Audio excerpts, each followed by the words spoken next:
Welcome to Trash Compactor. I'm Josh, and today I'm joined by a very special guest who I'll introduce in a moment. But you've heard of fan fiction, probably, maybe even heard of fan films. But today on the pod, we're going to be talking about fan edits, a phenomenon, subculture that you may not have been aware exists, but it certainly does. So I'm thrilled to welcome my favorite fan editor, HAL 9000, to the podcast to talk fan edits with me.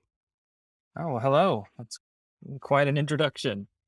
Well, I just want to say off the bat, I'm genuinely a big fan. Your prequel edits are my go-to editions of the movies to the point where, like, when I catch them playing on TNT or something, I get a little thrown off when I hear a line or see a scene that's not in your version because I'm so used to the rhythms of your cuts. Like I can kind of relate to that in a way, but Oof. I appreciate you saying that. Yeah.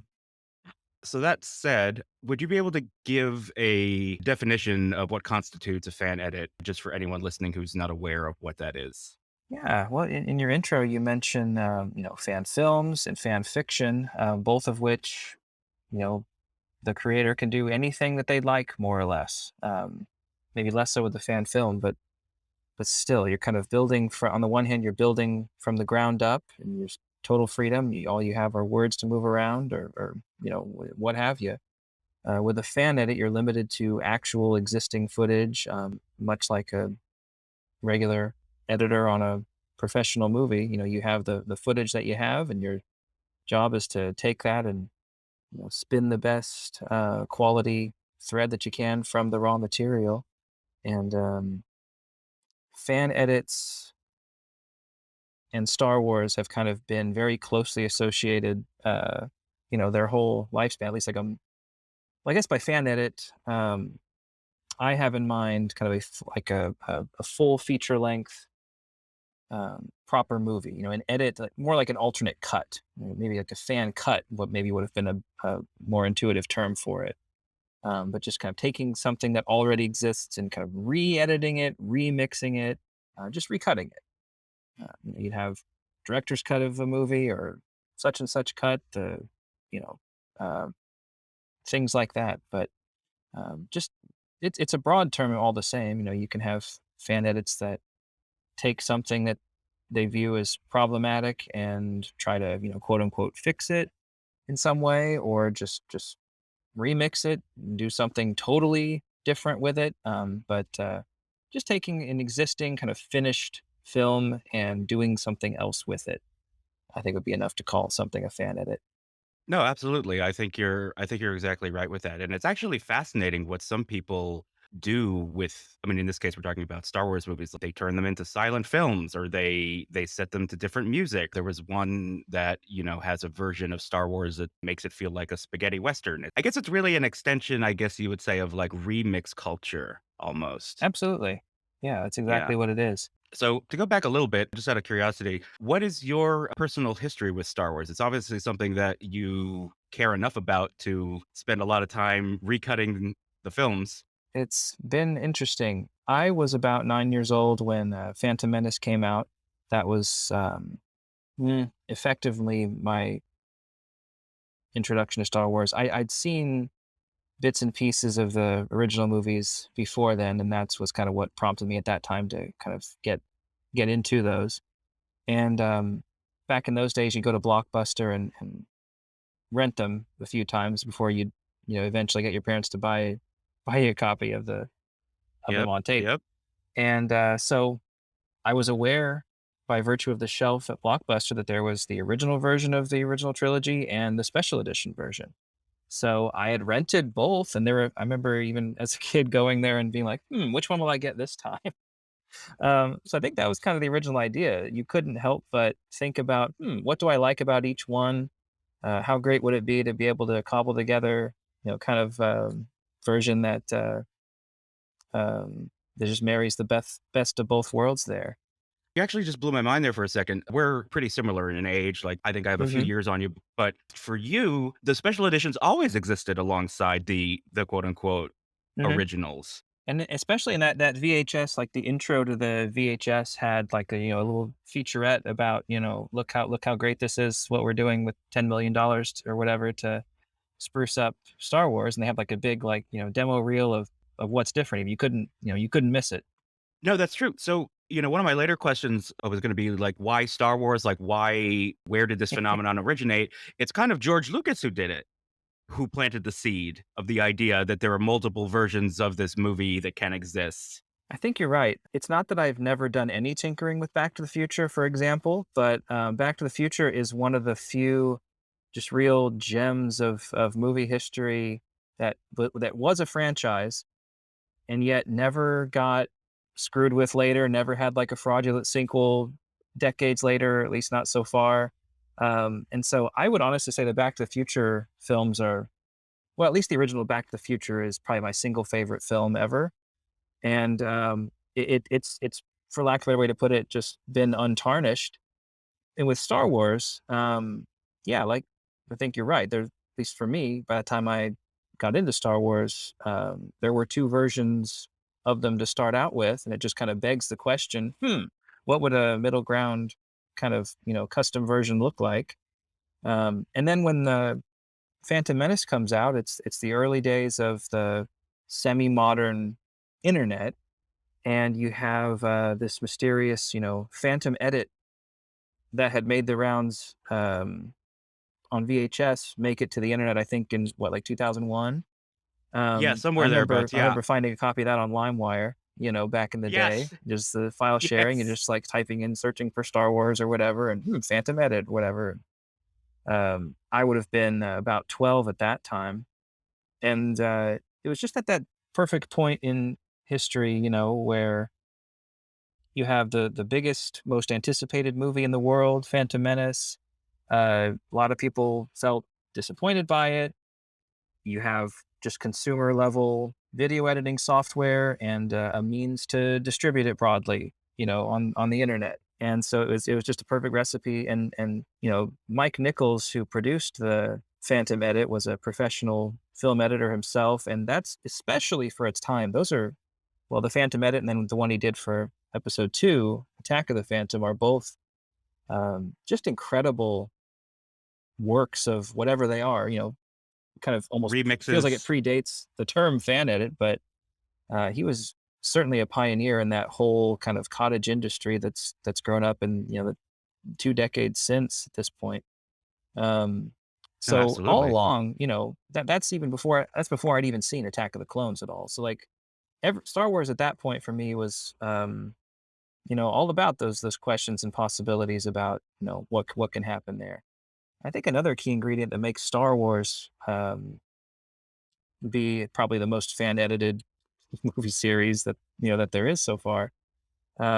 It kind of, with all of its continuity weirdness, it just seems like it invites somebody like me to have fun reconciling things and um, just puzzling over that stuff.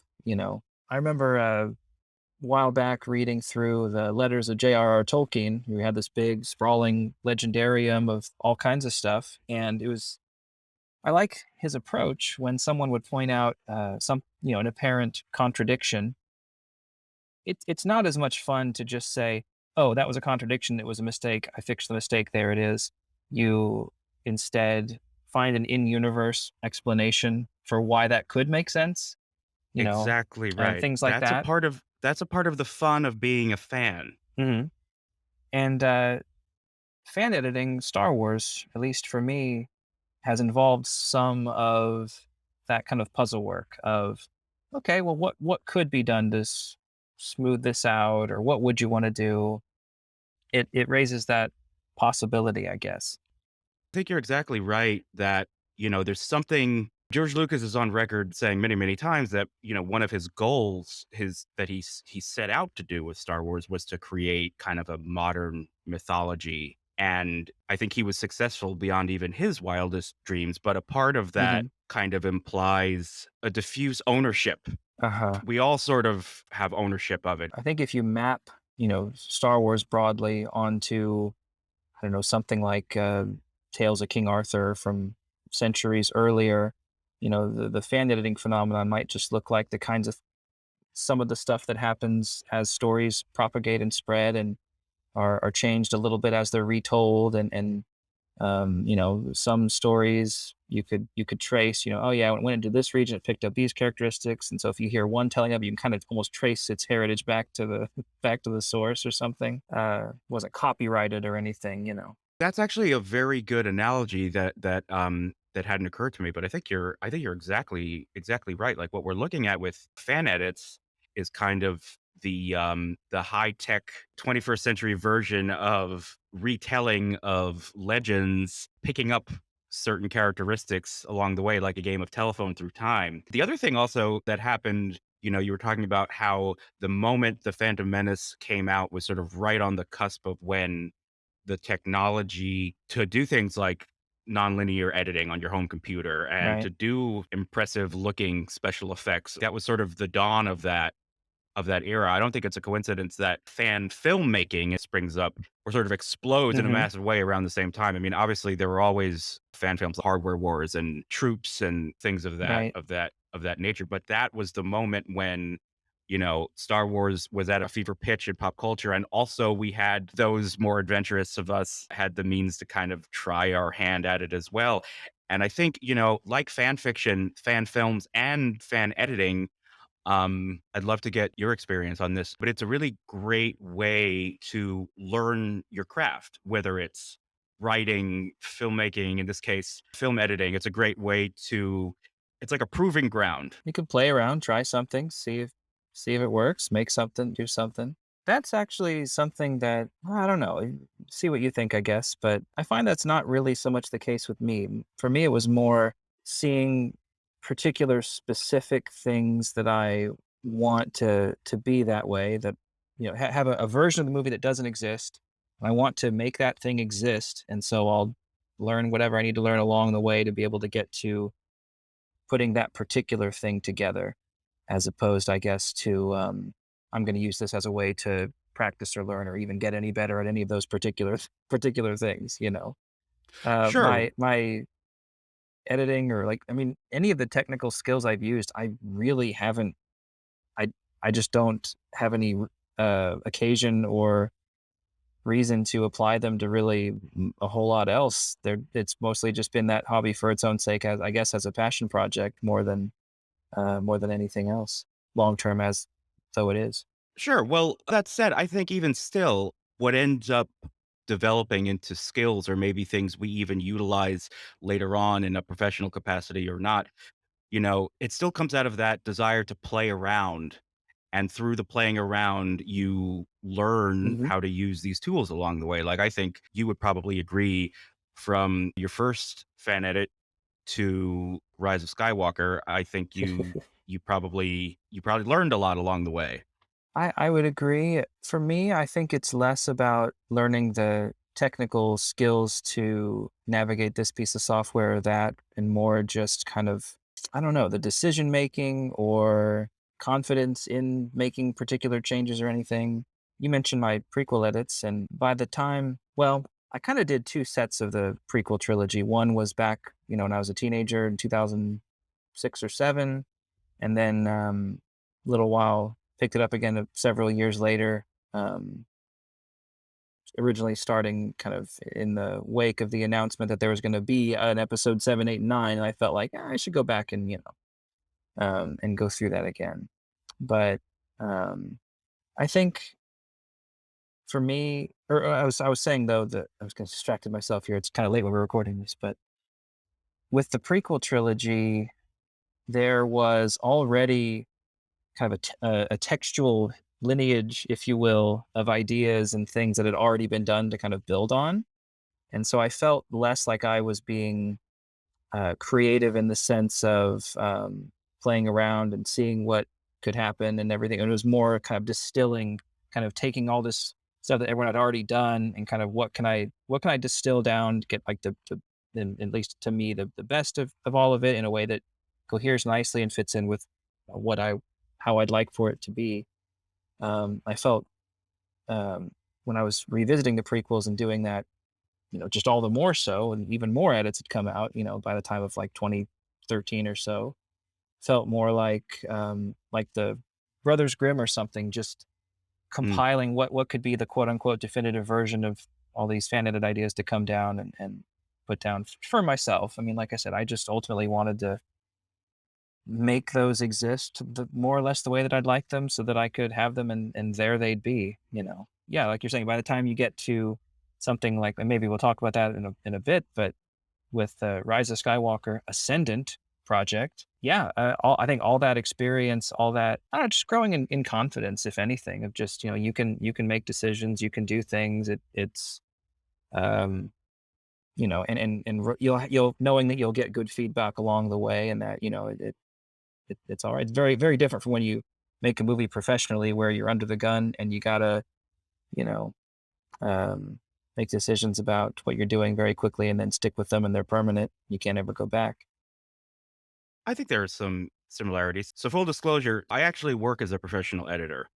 Okay. Um, Didn't know that. so what you're describing, that it's not so much the technical stuff that you were learning in so much as it was really knowing the confidence to know what will work versus what won't. That sort of sixth sense you develop, that is a lot of the skill and the craft Yeah. of editing. You intuitively know it's like, oh, oh well, this will work and that won't work. You gotta trust it. You know, you're the editor in that position. I think if you read through some of the forum threads about the project where you are getting feedback going back and forth, you know, sometimes I feel like I come across as a very impressionable, like whoever gave the most recent piece of feedback is probably going to win out as I'm weighing out whether to make a change or do this or that or something like that. For what And it's worth, I didn't get that impression at all. I'm kind of a lurker on the original trilogy.com forum is where a lot of these yeah, discussions play out, that's been kind of home right? base for me with all this stuff for darn close to 20 years by now. Oh, wow. Has it been around that long? Yeah. Almost. It was Um, 2003, early in the year. I joined October 2003. I was 13 at the time. oh, wow. No, it's funny. I was a member of the Jedi Council forums on the Force.net, like way back in the day, like in the lead up to the release of each of the prequel films. And they still have, like, I can go back and read things that I wrote when I was 15, 16 on those message boards. I hope it's not as cringy as mine. Some is cringier than other stuff. It's really strange. The weirdest part of it is actually not having any memory of having written it. But I digress. The most recent film that you tackled, which was Rise of Skywalker, Yeah. I was gleefully following along in the thread. I found it super fascinating, Yeah, especially the way I it mean, kind of came together. what a blast we all had. You know, it just so happened, of course, to be during the kind of time of COVID. And I mean, hey, at the time we're recording this, we're not totally out of the woods or anything, but during the lockdown quarantine kind of period anyway. And I think that was part of what made that just um, needed by a lot of people to, you know, to kind of glom on together. But hugely collaborative. I mean, I was really just more of a project manager, kind of compiler than anything else. It was all I could do just to keep up with the material that was coming in and you know, kind of keep just kind of keep things on track and look more like in a producer role. From my perspective, that was such a cool thing to watch unfold. Like I as agree. It was someone. cool for me to watch unfold too. No, I'm Yeah. sure. I'm sure it was. I'm sure it was. But as someone who thoroughly enjoyed your prequel edits, I love your Force Awakens edit. I think it really makes that film absolutely sing. It's like that one structural change, which obviously it's not just one, but that main change. It's an elegant That idea. That's a good example of just being yes, kind of possessed of an idea and just like, yes, this has to exist. What can be done to yes. make it exist? Version one of that was really not very good because I I don't really have much ability at all with any visual effects. I'm pretty limited. It's pretty just basic nonlinear editing. Some stuff with audio. You know, I feel like I have a knack for getting the audio thing I nailed would down agree with pretty that. good. I agree with that for sure. Um, Yeah. but as far as visual effects, very minimal. So Force Awakens version, you know, restructured, you know, that project version one could only get kind of frustratingly close to it kind of working, but it would have been kind of a mess if that were literally what had been released and, you know, projected overhead and theaters. Um, and then later on, I just put it down and thought, I hope someone come along someday and do more with this than I'd been able to. And then a few specific people, I'm thinking of. Never, I've always said never are great, and Sir Ridley in particular, among others, just kind of presented themselves on the forum. Hi, we exist, and we're here to do a bunch of difficult, impressive special effects work to help get this, project into the shape that it would need to be. And that was fun too because we were doing that during the lead up to the Last Jedi being released, and we were able to. Not everything was 100% ready, but we were able to put together a viewable, complete, good enough version out in time for people to watch before going to see, episode 8 as it comes out in theaters, and then put out like, okay, here's everything finally finished, like a month or two later. So yeah, Force I Awakens I remember restructured. that. I would say that's probably out of anything that I had done. Well, maybe outside the original trilogy, but that's not the same thing. Um, the, the best one as far as not harming anything. Like there wouldn't be a whole lot there. Assuming you're on board with the key idea behind it, which maybe I can Right, talk about in which a second. yes. Assuming you're on board with that, which is why you're watching it in the first place, there'd be very little that would be at all likely to throw anybody off the trail of enjoying it, I think. Right. So on that note, would you explain or get into the main structural change for the HAL 9000 version of The Force Awakens, just so Yeah, listeners can and understand? this was an idea at the time, after Force Awakens came out, kind of an idea you'd hear about multiple independent places. It's just kind of a natural idea that seemed to come up all over, which is the idea that because the way it originally is in the movie, um, we don't really hear about Starkiller Base, this new, doomsday super weapon, Death Star 3.0 until a good chunk of the way. I think it's like, a good third of the way through the movie. They get to the planet that has Maz's castle, and Ray kind of declines the call to adventure and runs out into the woods, and then, hey, guess what? We have a super weapon, and here we go, and they blow up Washington D.C. And none of the characters really seem to be affected by this at all. Not in that moment, not ever. I remember, being there opening night for Force Awakens in the theater, and that was the first time in the movie where I really felt, ugh, I feel like this movie wants me to feel something here, and I just don't, and I'm noticing it. But then also, I'm in a very, I don't know, weird state of mind where I'm like, I'm nervous watching this new Star Wars movie. What's happening? What, all that kind of that kind of stuff. But still, having just a visceral sense of, I don't think this works. What's happening right now? And then the movie goes on. The Resistance launches an assault on Starkiller Base, and they're doing it so that they can destroy it before it destroys them. Um, and for one thing, that's a pretty close parallel to the plot structure of the original Star Wars: A New Hope. Which, I mean, there's only so much you can mitigate about that. It's sort of a soft reboot in a way, that movie, but it is a very close parallel in just the sheer plot of how Starkiller Base works, and it destroys a planet, and it gets destroyed before it can destroy the Rebel base, basically. In A New Hope, the Death Star is orbiting the same planet. It's right there. Like you would imagine if they tried to flee, the Death Star's right there. Like all their forces can intercept them or do whatever. In this movie, in Force Awakens, it doesn't make sense to me why the Resistance couldn't just start evacuating. Like, just start evacuating. Like you know that they're targeting you. They're a million light years away or something. They're far away somewhere else. Um, Maybe they couldn't do a complete evacuation, but just get started. Like, I don't see it. There's no reason why you couldn't.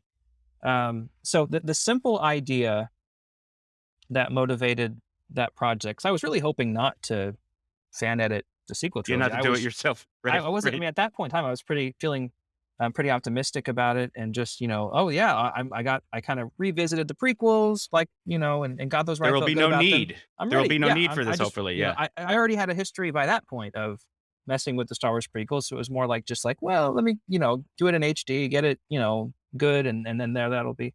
So it wasn't like I was hating on Force Awakens or anything like that. I thought the movie bore its own flaws pretty well, and by the time the movie's over, it was emotionally affecting enough, and I approve of it, broadly speaking anyway.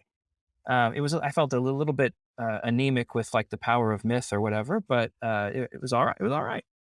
So I wasn't like coming at that as a you know here's an indictment of everything wrong with Force Awakens by any means, but there was just this key, an elegant idea of what if Starkiller Base didn't fire on the Republic capital and destroy it until right after Han is killed in the third act, and that they and things play out from there. And that one change, well, it kind of addresses all the stuff that I was just talking about. It keeps it distances the structure of the plot with Starkiller Base.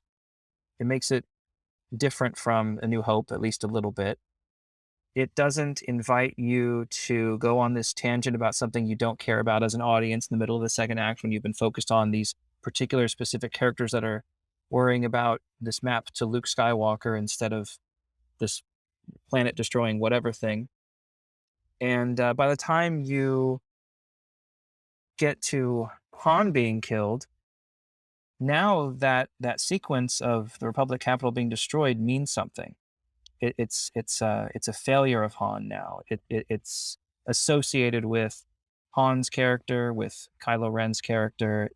It's a more of a 1-2 punch, and it I don't know. It gets stapled to something you actually do care about, and it has a new connotation there. Obviously, the same footage. I think it's a good example of just how The power of editing. editing, just the way that something is presented can make a big difference. And so that one simple change, cascading, and there's I make it sound like all you got to do is take the little scissor tool and a nonlinear editor, No, go to right. that scene, No, it's more drag it complicated than over to that, like, the there are end. other yeah, yeah, yeah, There yeah, are a lot of mhm, little things that have to be done to make that change actually work, work. But that's the certainly. core idea. And with that project in particular, I kind of restrained myself from making a lot of other changes that I could have made or maybe would have wanted to make, because I wanted it to. At the time, I was still thinking like, well, let's implement this change because it just makes too much sense not to with Force Awakens. Then for Episode 8 and beyond, totally on board. Probably won't have to fan edit those at all. Kind of a thing. You thought you were out and they pull you back in. Pretty much. The thing that I really love about your Force Awakens restructured is that it actually uses, as you alluded to before, sort of the parallels to the original Star Wars: A New Hope, and it kind of turns it into a strength because of the similarities in the way the films are structured and even aesthetically, visually, the way that they look. Because of those similarities, you are expecting it to play out in the same way, and then they fail. Uh-huh. And you get to kind of get a little bit of practice with having your expectations subverted before you head into The Last Jedi. Right. I see what you're saying. Yeah, the difference is felt all the more when it's been the similar, and then you get to the end. It's I don't know, not polemic exactly, but it. Right. No. Yeah, I see what you're saying. So what it turns it into is makes it seem they were lulling you into a false sense of security to get you right where they wanted you, and then you pull the rug out from under them at the end. Hmm. You expect the good guys to blow up the super weapon at the end, but hey, guess what? They don't. And I don't know if it was you or someone else. I just read this a couple of days ago, and Hmm. I think it may have been you, and if it was, I apologize, or whoever it was, I apologize. But the other thing that happens with Han reaching out to his son, to Kylo Ren, to the Ben Solo that he believes is still there, that is also evocative of Luke and Vader in Return of the Jedi. Yeah, I think you're taking that from kind of just my write up of the fan edit itself, the Oh, yeah, documentation with it. probably. Yeah, yeah, yeah. Yeah. No, So you're so right. you're It expecting it to go a certain way, and it doesn't. And then with your restructuring, you're expecting them to beat the clock to blow up the big bad super weapon before it destroys the Republic or whatever, and they fail. They don't do it. So it's like a Yeah. 1-2, it's like a gut punch, and it kind of sets the stage for, oh, okay, I guess this isn't It gonna kind go of the way I thought. contrives a statement that wasn't there, but Yes. that fits in really well with the trilogy as a whole. And I agree. Like that wasn't my idea. That change that single change was just something I heard about and was like, yeah, no, that totally makes sense. Well, can this be made into a real thing that exists that I can have? But I no, I so I agree. Yeah, that idea is um, just elegant, and that's kind of what attracted me to it. And well, once you edit Force Awakens, how can you not edit Last Jedi or beyond? Yeah, no, Um, absolutely. and I guess Uh, to ask a question you weren't or to answer a question you weren't asking there, just to follow it up for a moment. Last Jedi comes out, and well, and for the record, if you're gonna like if it's like Coke versus Pepsi or whatever like that, like Force Awakens versus Last Jedi, what do I prefer? I'm gonna say Last Jedi. Just go ahead and throw your tomatoes at me, but no, I you will get no argument from not me. not you, but like I'm just make that clear here. But Last Jedi comes out, and there just Well, seems they'll to have to throw be tomatoes at both of us because I'm with you on that. well, Last Jedi. Just there were not so much super elegant particular things like that, but there was some stuff there that just given that I'd edited Star Wars before, just naturally seemed like, well, I should do one for this too, and I did, and that one has some particular ideas there, but nothing kind of overarching, I think, like that with Force Awakens. And then with by the time we get to Episode 9, just in my personal life, at that point I've got two kids. Last Jedi comes out, zero kids. Rise of Skywalker comes out, two kids. Wow, you were So very I busy. so I had never had less time or energy or anything like that, and I I don't care much for Rise of Skywalker. I think it um, easily is the weakest and just weirdest of the three. And so walked out of the theater just thinking, I don't know, it felt a little disappointing given that I had invested in, and maybe you say, oh, serves you right then. You think you can do better than people that make the movies for real or something, but never, for all these personal reasons of investing so much into it like that, to be disappointed by the final one and to feel that there's not really a whole lot I could, my usual fan editing tricks or things. I didn't really nothing jumped out as something I could do with that movie in particular. It just I don't know, it felt kind of defeating a little bit. All I could do was just kind of laugh my way through the movie, just treat it, just kind of treat it like a joke. And I just felt, well, it is what that it is what it is.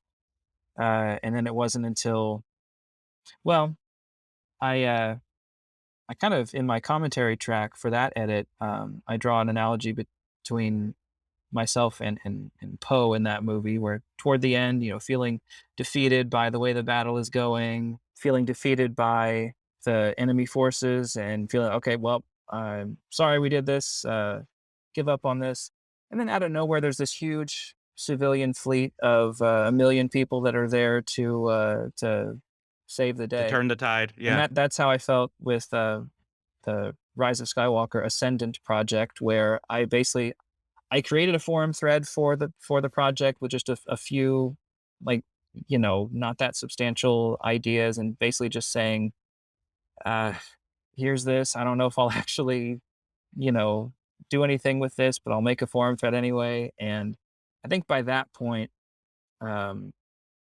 the HAL 9000 name had kind of already been in that space as the kind of the place to go to like collaborate and work together to put together a somewhat conservative fan edit that could be used as a base for further, bigger and better things anyway. And I think just and people showed up. People showed up, and it was kind of inevitable we would do something with it. But I think if you showed me the next day after I had seen the Rise of Skywalker, here's the eventual fan edit that people will help you produce, I would have just passed out. Yeah. Rise of Skywalker Ascendant was wonderful. And again, having sort of been lurking on the forums, I was there watching that whole thing sort of snowball and develop. Like, it was so cool. I think it speaks volumes. There's that shot you guys created at the end where, when Rey says, "And I'm all the Jedi," and you added the force ghosts of a lot of the Jedi that we had come to know throughout the saga, and Hmm. it looks so good that I believe that clip, like, kinda went viral, didn't it? Yeah, well, first of all, in Ascendant, Rey doesn't say "I'm all the Jedi." She just says "I'm a Jedi." Oh, yes, But yes, yes, kind yes, of owning yes, I her identity apologize. and all that. No, you're No, right, no, no, you're yeah, yeah, right. yeah. But yeah, the added shots with the Force Ghosts was from a kind of previously unknown forum user named John H, who I understand is a professional just director and filmmaker in Spain. And that's a good example of someone just showing up one day, knock, knock. I have this amazing thing to just hand to you guys for this specific project. See you later. I'll be back every 6 months to say hi and be very elusive. So that was just yeah, that's the stand. That's probably the single. If I had 30 seconds to show somebody something from that edit, it would be that certainly. And it's not just because it was cool visually or something like that. It fits into everything has to fit into a story rationale and fit into things overall. Someone could have given me the most amazingly well produced special effect thing there, but if it was going to be something that wasn't going to work for it, it would just be a cool thing, but not part of the thing itself. Um, Absolutely. but No, that's something that that's probably my favorite individual yeah. change made to it. Yeah.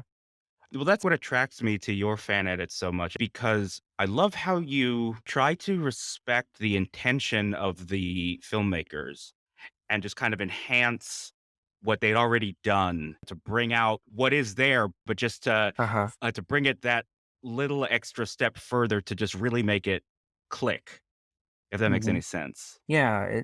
Not reinventing it, but just how could this be made more effective? And I think that and that does certainly involve making changes to the story, but um, sort of like if you're doing a crossword puzzle or something, you want to be careful about what you do here, whether that affects something three connected words away or something. Um, because with Star Wars, they're going to be making Star Wars miniseries and movies and things and all kinds of stuff, forever. So I think it's more important than ever to just be careful you don't willy nilly change something that's going to make your edit, I don't know, less attuned to something you might really like 10 years from now that they make. Sure, You know, yeah. just Well, so what's so interesting to me about the whole phenomenon of fan edits is, and I think you're really great at this. I think you use the word conservative. Your whole philosophy about how you approach these, like, you want this to be hypothetically the version that could have been released and yeah. been the version of the movie. Exactly. I think, people could fan edit. Well, look, just sticking with Star Wars, even people could fan edit any of the Star Wars movies for any number of valid reasons that make sense to them. For me, it was always, to produce something that could Have feasibly been the like movie. be presented to somebody as the movie, and it would work, and it would be just fine as a cut of the movie as opposed to something kind of more experimental, which can be interesting, but that's just not what I was personally interested in trying to do. So I'd rather not make a change if it's not going to really feel like it could be pulled off to that level. Um, Yeah, because I Thinking mean, more you about see a like kind lot of of the fan whole edits. package. Yeah, Oh, yeah, because I mean, you see a lot of fan edits, that are fun experiments, but they don't have the level of polish because frankly, what they're trying to do it's is not not possible possible to, with yeah, right. those very projects often I think can take a lot more work and a lot more creativity to do, and it just doesn't have the same standard. Like Yeah. it can be if you're going to implement some uh, crazy idea or just very novel idea and kind of see how it works, or intentionally just remix the movie in a dramatic way. You kind of know that there's going to be things there that are going to have some problems there. Like if somebody was going to do an edit that replaces all the music with something else, and there's certain parts of it where you just can't get rid of all the music or else you lose important dialogue, are you just going to not do that project? No, sure. It just there's there's just going to be stuff like that sometimes in it. Right. No, yeah, and again, I think that actually probably sums it up for me at the end of the day. Your philosophy when approaching these edits of yours, you want them to be able to stand in for the film itself, not Yeah, like, "Hey, that's here's my what they goal. should have done," Right. and like, "Here's my half-hearted or full-hearted but not entirely successful stab at it," right? Exactly. Yeah, I hearing you say that makes me remember shortly after Last Jedi came out. I don't remember what it was called, but there was a I don't think the movie had hit video yet. It was just like kind of theater cam footage, but someone doing basically a fan edit that it seemed like mean spirited in some of the stuff that it was doing. I think I know the one you're talking And it about. was like, for It's like they example, got rid like it of would. Holdo, like, entirely, and they got rid of Rose or something like that. It was like Mhm. some kind of, And just like. really working hard to contrive Luke doing the opposite things that it was showing he was Yeah. doing just through editing. Yeah. And um, I think there's some specific things about it. Obviously, I you know glanced at it and hadn't interacted with it since, but yeah, there's just a sense there of this is what it should have been, uh, something like that. And for me, it's I never intended these to be an indictment or anything like that. Just hey, I can use a video editor, and if I can make this happen, why not? I remember listening to um, some podcast, and I think it was Sam Whitmer. I think that's who said this. I can't remember for sure. Somebody I remember saying, in regards to fan edits, or like the Phantom edit or things like that. The thought they expressed was, that's not impressive. What's impressive is being a professional and making a movie where you have a specific time frame, you're making decisions, you live with them, and you get that done. And I would say I agree. I don't have any problem with that. It was never a matter of look what I can do, but more just I want for this version of this to exist, and I can do that. Like for Rise of Skywalker Ascendant, we had you know at least a year and a half of tossing ideas back and forth. Now we obviously have a lot less resources collectively than 2 weeks of time, with $100 million or something, but nevertheless, we have time to let that gestate in a way that like people really making the movie in real time, you know, um, wouldn't have. Um, so what? Fan edits are a different thing. Is it No, impressive? exactly, Well, that's yeah. up to you. But if with a fan edit you get to have 2 years go by where you think about something and then do it, okay, it's just a different thing. No, for sure. Um, and that's actually something that, once again, I think sets your fan edits apart. I very much got the sense, like, this isn't something mean-spirited, like, this is coming from a genuine love and respect for the work that these filmmakers and craftspeople had done, and you had an itch that you wanted to scratch, and you had the means to do it, Exactly. and that you set guidelines for yourself. It's like, I want these to work the same way that the real movies were intended to work. It's just tweaking them slightly, not changing the message of The Last Jedi, or not like making Right. Luke into a whole different character than the one depicted in the film. It's just sort of like, it's a creative exercise as far as I'm concerned. It's like the same impulse to remix a song or to play with existing material and see Yeah. what happens when you combine it in a new way, just to see if you can do it and see what it looks like, see how it plays, see how it works. Yeah. And this is maybe a broad statement, but I think some people can be creative in the sense of I start with an idea and I do many different things to express idea in different forms. You can take this idea of something and do a painting about one particular fragment of it, or like a sending your prism of light out into multicolors into the world. Other Mm. people can be more creative in the sense of gathering those different colors of light and kind of just trying to distill them down into something, kind of mine the essence out of it or something like that, kind of zoom out and see the forest rather than the specific trees. And I think I'm more of the latter. And so just I don't know, just the Star Wars being in the place that it was at when I was the right age, and just all those factors just kind of I guess fated me to spending quite a bit of time working on what kind of feels like a single long-term project more than a hobby, really. Like I said, it was always just a set of specific things I wanted to get done, and then just I don't know, feeling passionate about it enough where it's hard to totally set it down and not take advantage of a later idea just because you felt like you were done already or something like that.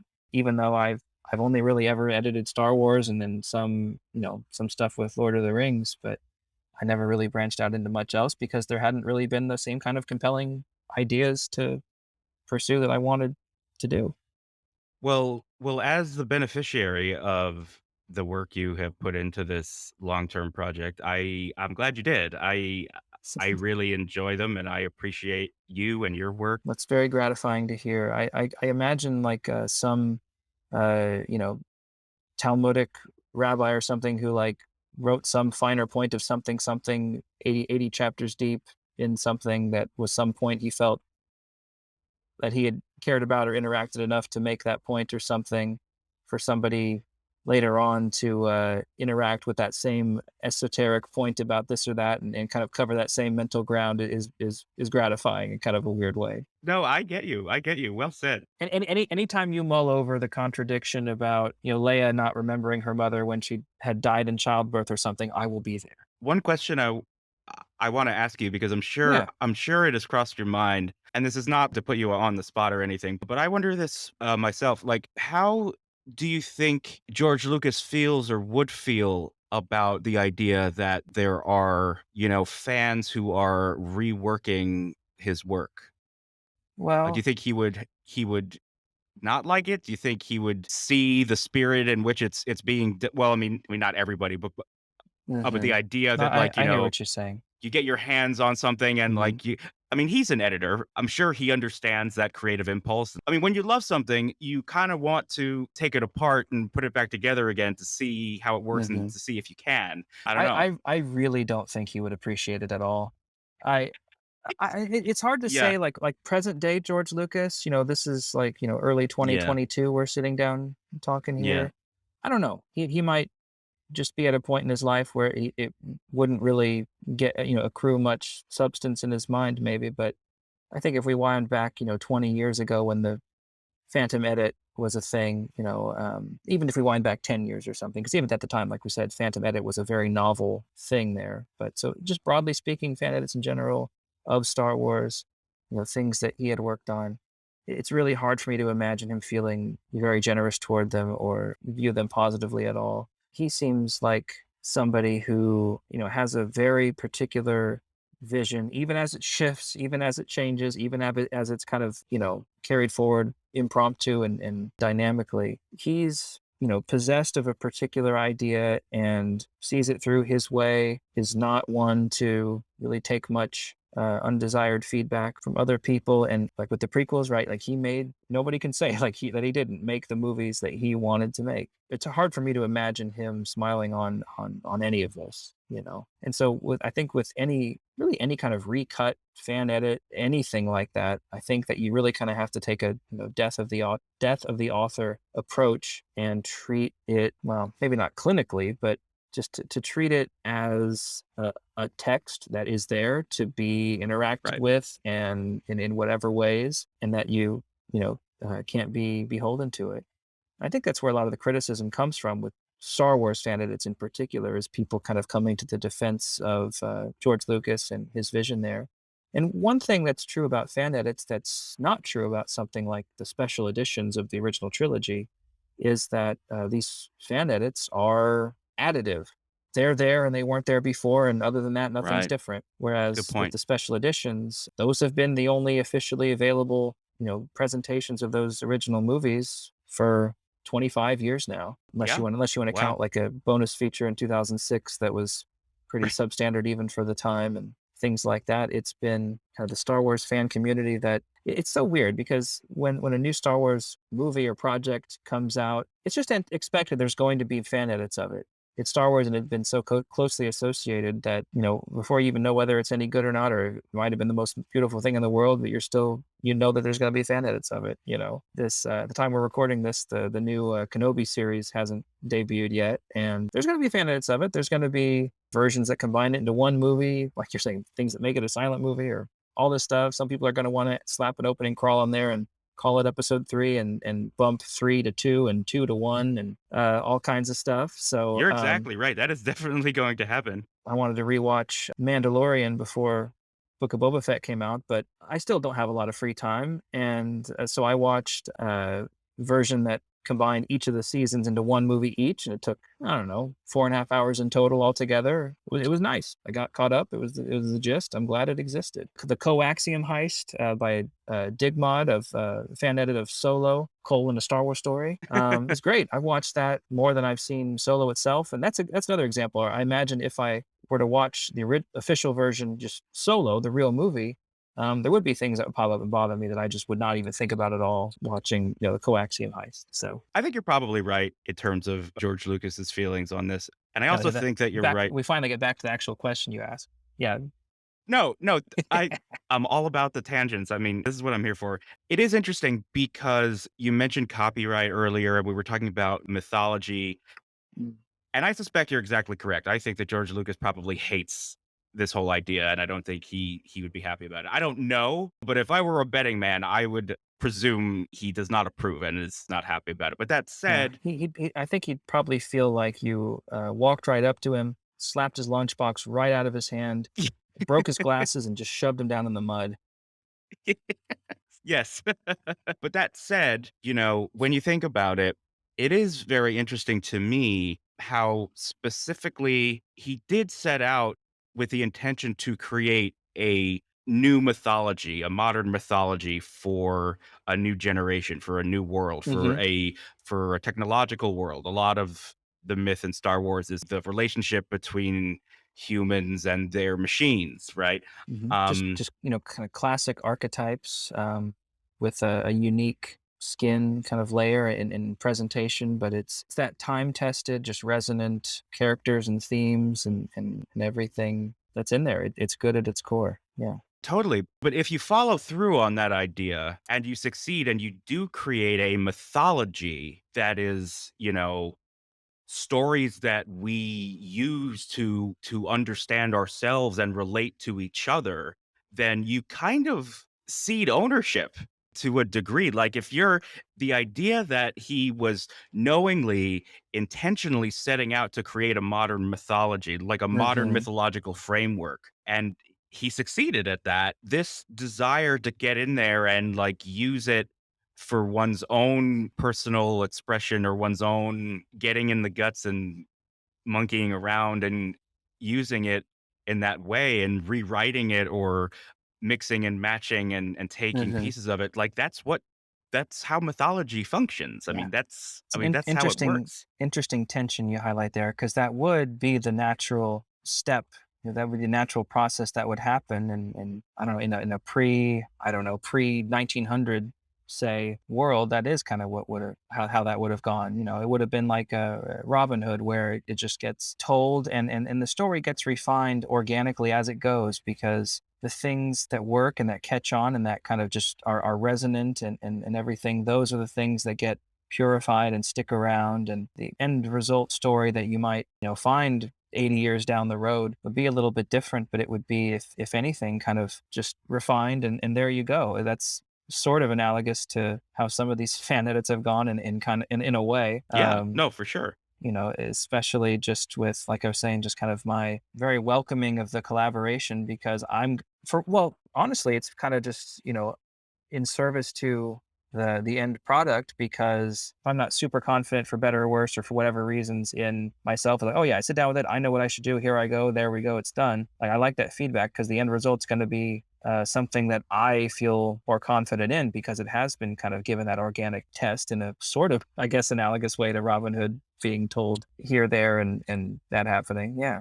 No, well, no, for sure. I think actually the process you had is sort of the creative process of Star Wars or of any other tale, sort of writ small. Very it's small, like, but yes. but no, absolutely. I think that it is a very similar thing. I also have to wonder. I mean, now that we're sort of getting out there a little bit Sure. heady, the sort of the copyright intellectual property framework of the world that we live in now. But I also have to wonder if it doesn't have something to do with the medium of film itself, which I mean, even though these are Hmm. fantasy films, like I think film as an art form, because it purports to kind of render reality, quote unquote, realistically, right? Like Yeah. it's not meant to be a representation of a thing the way that, say, a painting is, or the way that a novel is, or the way that a Or just story told telling a around the story campfire is. verbally or in writing. Y- Yes. yeah, like a film purports to be the definitive thing, the Yeah. real thing. Like what It's captured and there it is. Right. Like what you are watching is not a representation of the thing. It's like, this is what it looked like, this is what it was. I think that there's something to maybe the idea that maybe implicit in George Lucas's mind or in one's mind that like you can't really monkey with that in the same way. So I guess maybe he never really thought about it. But turns out you can. Well, I mean, having an alternate cut of something that's unofficial is, I mean, not limited to just, you can find plenty of that pre-internet days. I think I could be misremembering, but I think George Lucas himself edited existing movies a little bit, kind of like what you were saying earlier, for practice, or just Yeah, to well, do. That's a little bit yeah, I different. mean, He wasn't, putting that, distributing that necessarily or anything, but it's still something I think probably people have done for decades and decades, for time out of mind, just about. no, yeah, I Um, mean, like, there's the genre, there's, like, the found footage film, and there are a lot of avant-garde experimental filmmakers who, mhm. Or I even had a just people professor. taking like doing what we would do now in a different way, just like taking, I like this movie, I want to change it in some way, and I'm either had access to film editing tools way back in the day, Right. or I hook two VCRs up to each other or something. Yep. You can do stuff like that. It's just really interesting how the technology has allowed for this, like, new possibility of engaging with text that I don't know was necessarily anticipated, Mm. when George Lucas created it initially. Yeah, no, I mean, I would agree with that. Like we said before, it's you're limited with what you can do compared to something that's in print, or especially something that's like a story being passed along orally. So but that's kind of the fun of it a little bit. Yeah, when you pull something off and it works, it's almost like you solved the puzzle. You found You a did a way to magic pull trick. something off. Yeah, Yeah. you satisfied all the requirements to make that work, and it yeah, you pulled it off. Why do you think Disney slash Lucasfilm allows this to go on? Do you think because it's so small and ultimately the fan engagement is more important than whatever copyright infringement is Yeah, going on, or what do you think? probably something along those lines.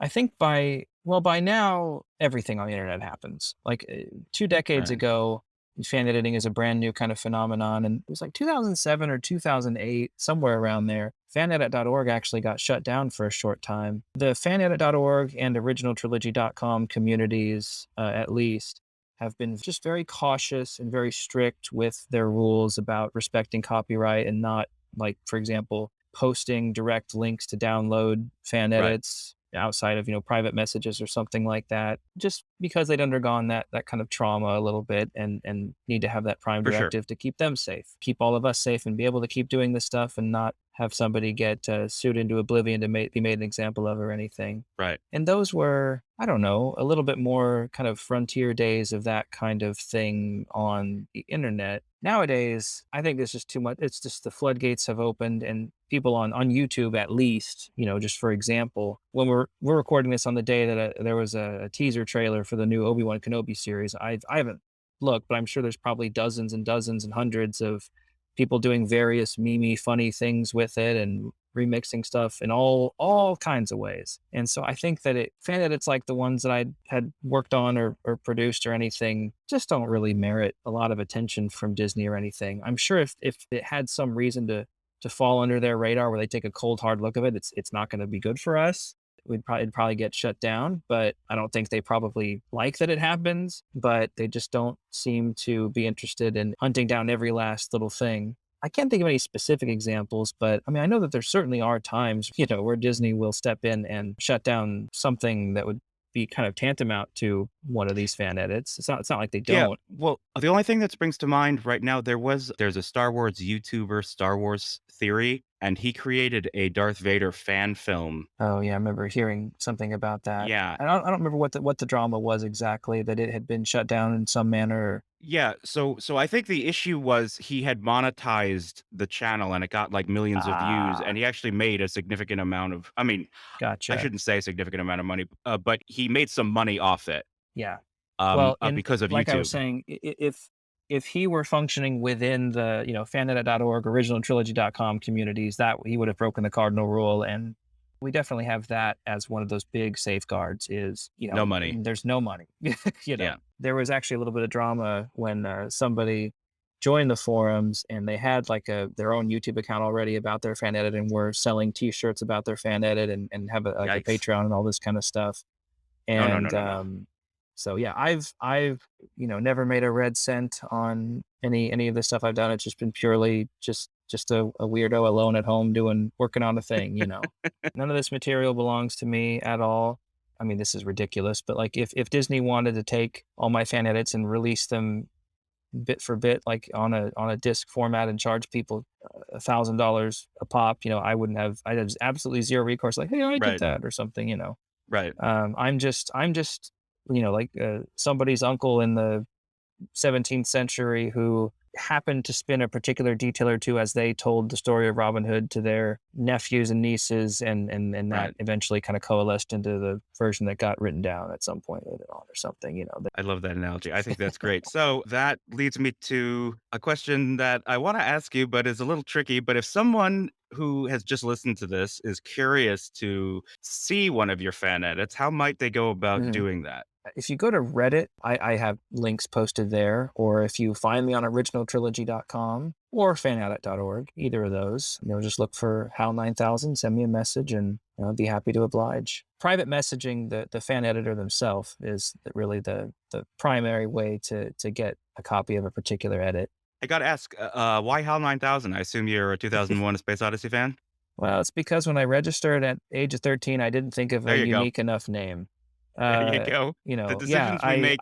Yeah. I liked that movie. I don't know. I don't remember why exactly I picked that, but I did, and I wish I'd picked something more unique.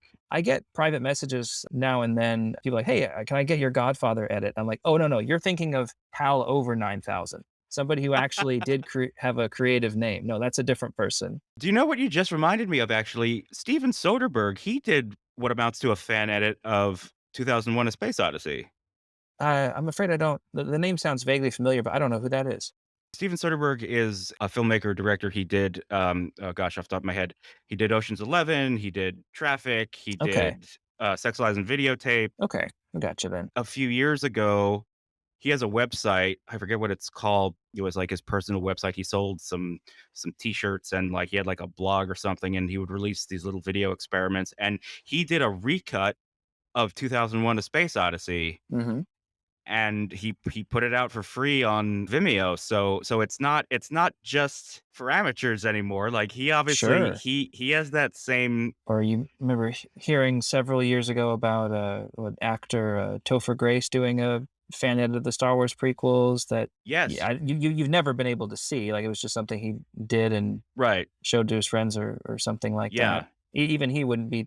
Well, I don't know. I guess I shouldn't speculate about his motives not for releasing it, but I would imagine, hey, I'm a very famous person. Let me do something that could get me some negative attention about, copyright or whatever. His reasons might have nothing to do with that. I don't really know. But yeah, 2001: A Space Odyssey would certainly be ripe Yeah. for editing of all kinds. There's a lot of wide open space to work with.